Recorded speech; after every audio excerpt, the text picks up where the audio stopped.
Ölkədə və dünyada baş verən ən son hadisələrdən xəbərdar olmaq üçün videonu bəyənib, kanala abunə olub, bizə dəstək ola bilərsiniz.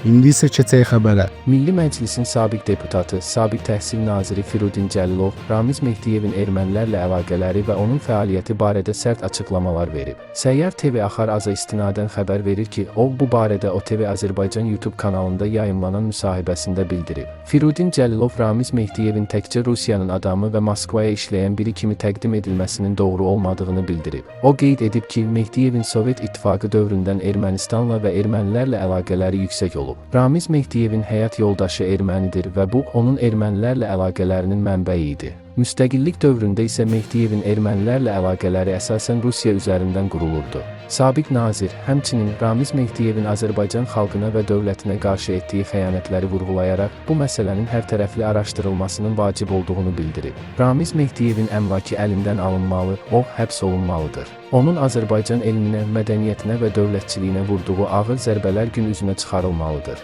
Mehdiyev heç vaxt xalqımıza və dövlətimizə olan nifrətini gizlətməyib. Firudin Cəlilov əlavə edib ki, Ramiz Mehdiyevin birbaşa göstərişi ilə müstəqillik aktına imza atan millət vəkillərinə qarşı divan tutulub. Ramiz Mehdiyev öz fəaliyyəti ilə ölkə üçün fəlakət ocağına çevrilib. Onun nəzarətində olan bütün işlərin icrasında inkişaf olmayıb. Çünki o, Ermənistanın göstərişlərini icra edirdi. İstintaq onun Ermənistanla əlaqələrini də diqqətlə araşdırmalıdır.